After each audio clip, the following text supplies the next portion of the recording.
الحمد لله نحمده ونستعينه ونستغفره ونؤمن به ونتوكل عليه ونعوذ به من شرور أنفسنا ومن سيئات أعمالنا من يهده الله فلا مضل له ومن يضلله فلا هادي له أشهد أن لا إله إلا الله وحده لا شريك له وأشهد أن محمدا عبده ورسوله لا نبي بعده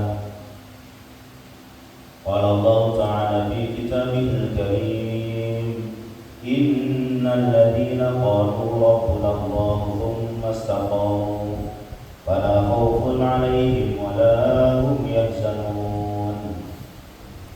Hadirin yang dimuliakan Allah Subhanahu wa taala,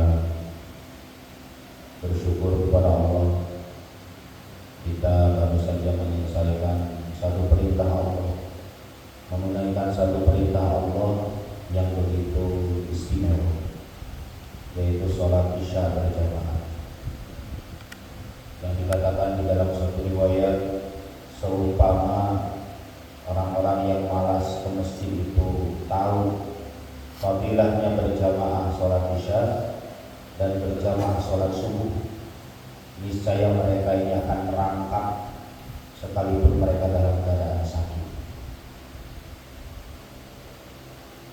Dalam satu riwayat lain dikatakan ada seorang sahabat Nabi SAW yang dia ini buta.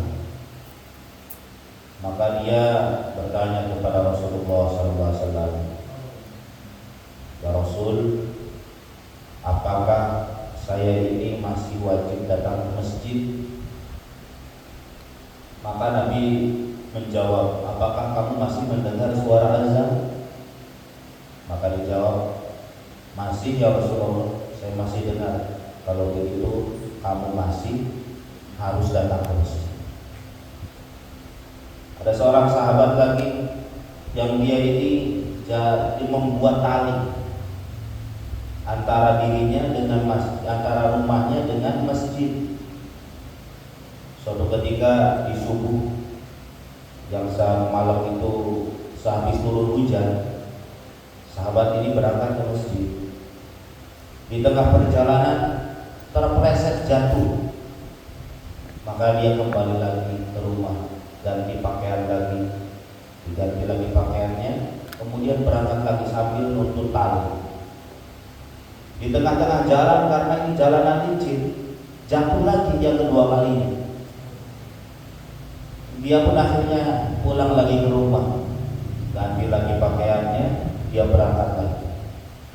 Di tengah-tengah jalan sambil megang tali itu sampai ke masjid. Di tengah-tengah jalan, ketika dia mau jatuh yang ketiga kalinya, tiba-tiba ada orang yang nolong. "Masya Allah, terima kasih," katanya, "kamu ini orang baik, mau menolong saya." Maka orang yang nolong tadi pun bertanya, "Bapak ini mau kemana?" "Saya mau ke masjid." "Ya udah, saya antar." Diantar ke masjid, diantar sampai ke masjid. Kemudian kisah itu dia ceritakan kepada Rasulullah SAW. Maka Nabi SAW sabdakan, "Ketahuilah, jatuh kamu yang pertama kali itu menghapuskan dosa-dosa kamu. Kemudian kamu jatuh lagi yang kedua kali, dosa anak-anak kamu dan keluarga kamu diampuni oleh Allah Ta'ala." Sebab jatuh perjalanan mau ke masjid. Kemudian, "Ya Rasul, itu bagaimana dengan orang yang nolong saya?" "Ketahuilah, itu setan. Setan nolong kamu, karena setan tahu kalau kamu jatuh yang ketiga kalinya, satu penduduk ahli Madinah dosa-dosanya Allah ampuni." La ilaha illallah. Itulah bapak-bapak yang bukan Allah Ta'ala, fadilahnya kalau kita ini mau melangkahkan kaki kita ke masjid. Hadirin yang dimuliakan Allah Subhanahu wa taala, dalam satu mafhum hadis dikatakan Nabi SAW bersabda, "Kelak kalian ini akan dikeroyok dari segala macam arah. seperti orang yang kelaparan, yang dia ini mengkeroyok daripada makanan yang berada di atas nampan. Bayangkan orang kelaparan, banyak orang kelaparan, disuguhi nampan yang berisi makanan, dikeroyok aja seperti itu. Maka sahabat Nabi SAW bertanya, ya Rasulullah, apakah waktu itu jumlah kami banyak, sedikit, sampai kami dikeroyok seperti itu? Maka Nabi SAW menjawab, bal antum katsir. Justru waktu itu kondisi kalian dikeroyok dari segala macam arah, jumlah kalian itu banyak. Jumlah kalian umat Islam itu banyak. Walakin busa'u ka busa'il khair.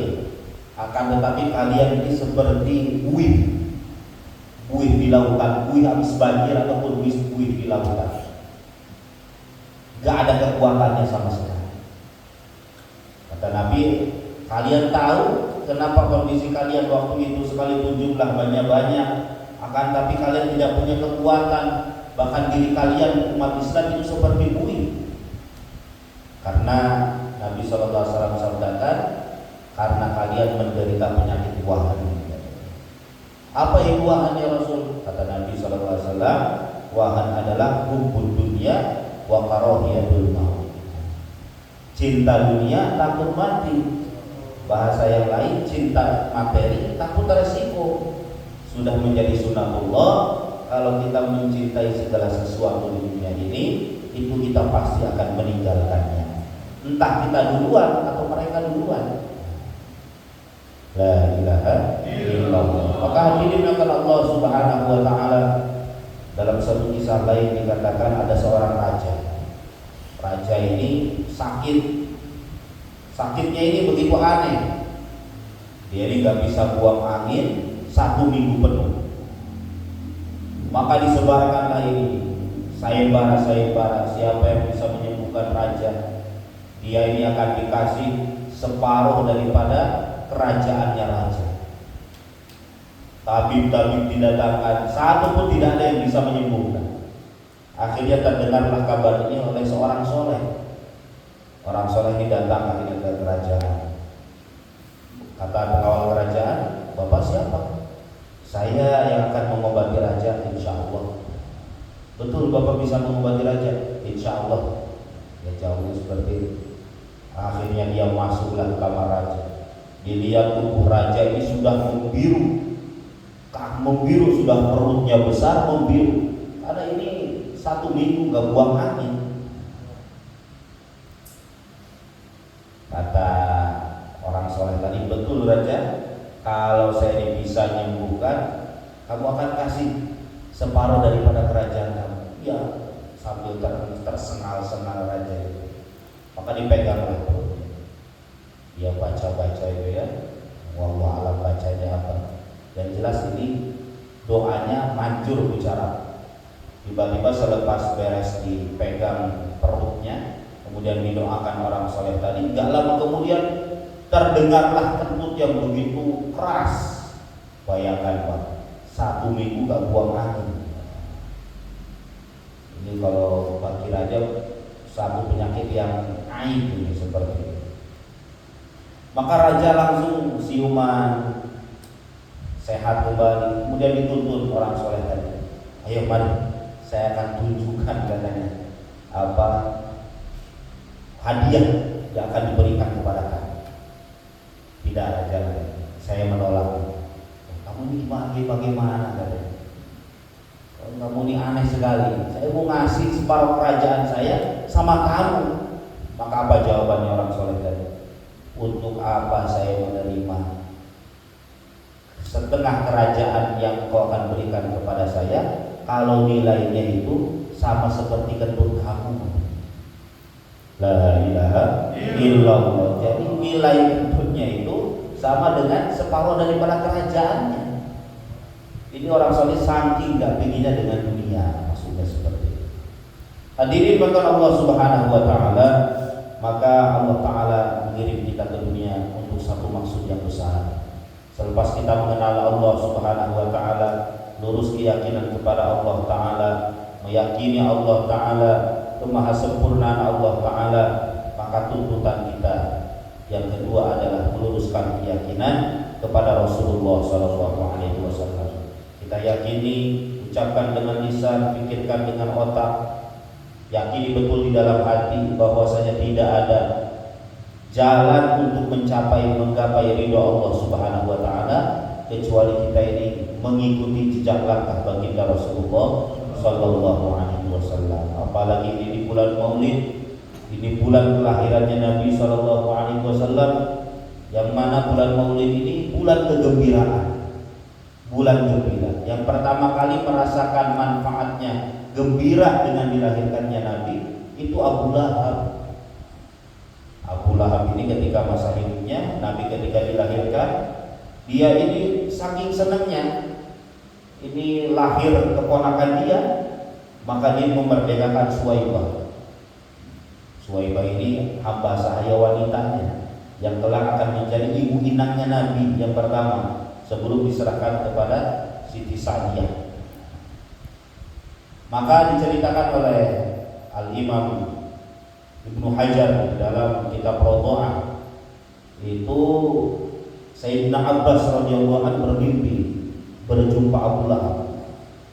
Maka kata Abbas, paman Nabi, wahai Abu Lahab, apa yang Allah Ta'ala perlakukan kepada kamu selepas kamu mati? Maka dia jawab, saya hari demi hari disiksa oleh Allah Ta'ala, disiksa, diazab oleh Allah Ta'ala, kecuali satu hari, katanya, yaitu hari Senin. Karena saya dulu ketika dunia bergembira dengan lahirnya Muhammad SAW, akhirnya setiap hari Senin siksa saya diringankan. Siksa saya diringankan, saya dikasih air seukuran jari kelingking. Di dalam neraka dikasih air. Apalagi dengan kita. Maka ulama mengatakan, apabila Abu Lahab saja yang sudah termaktub di dalam Quran dinas celaka itu dikasih keringanan di dalam neraka dikarenakan dia ini bergembira dengan lahirnya Nabi. Wa kaifa billadzi 'asha mu'mina wa mata muwahhada. Bagaimana dengan orang yang semasa hidupnya seperti kita ini cinta dengan Nabi, iman dengan Nabi, memperjuangkan perjuangannya Nabi, mencintai sunnahnya Nabi, ikut sunnahnya Nabi, sunnah surahnya, sunnah sirahnya, sunnah sarirohnya. Tentu kita ini akan mendapatkan hal yang lebih besar dan lebih membahagiakan daripada Abu Lahab. Semoga kita termasuk umat Nabi Sallallahu Alaihi Wasallam yang mendapatkan syafaatul uzma kelak nanti di yaumul qiyamah. Amin ya Allah ya Rabbal alamin. Santri-santri, bapak-bapak yang dimuliakan Allah Taala, untuk mendapatkan hakikat iman, hakikat sholat, hakikat ilmu, hakikat akhlak yang mulia, hakikat hati yang ikhlas, dan hakikat daripada perjuangan Nabi Sallallahu Alaihi Wasallam, maka ini ulama kita membuat satu metode, yaitu kita meluangkan waktu minimalnya setiap bulan 3 hari, setiap tahunnya 40 hari, seumur hidup minimal kita pernah meluangkan waktu 4 bulan untuk belajar mendakwahkan agamanya Allah Subhanahu wa Ta'ala. Semua bersedia insyaallah. Mudah-mudahan Allah Subhanahu wa Ta'ala terima majlis kita dan jadikan majlis kita ini menjadi saksi kebaikan di yaumul qiyamah. Allahumma shalli wa sallim wa barik ala sayyidina Muhammadin wa ala alihi innaka Hamidum Majid. Ya awwalan awwalin ya akhiral akhirin ya dzal quwwatil matin ya rahiman masakin ya arhamar rahimin ya arhamar rahimin. Ya Allah, ampunilah kami ya Allah, ampuni dosa-dosa kami, keluarga kami, anak-anak kami, istri-istri kami, tetangga-tetangga kami, teman-teman seperjuangan kami, santri-santri kami ya Allah. Ya Allah ya Rahman ya Rahim, pandanglah perjuangan kami, pandanglah kami dengan pandangan rahmat-Mu, pandangan kasih sayang-Mu ya Allah. Berikan kepada kami iman yang sempurna, yakin yang mantap, amal yang takwa, ilmu yang bermanfaat, akhlak dan budi pekerti yang mulia, hati yang ikhlas, dan jadikan kami pejuang-pejuang agama-Mu ya Allah. Biduni mihnatin wala baliyah bi mujarradi fadlikal azim wa bi syafaati rasulikal karim. Rabbana atina fid dunya hasanah wa fil akhirati hasanah wa qina adzabannar. Bi fadli subhana rabbika rabbil izzati amma yasifun wa salamun alal mursalin walhamdulillahi rabbil alamin. Al-Fatihah. A'udzu billahi minasy syaitonir rajim.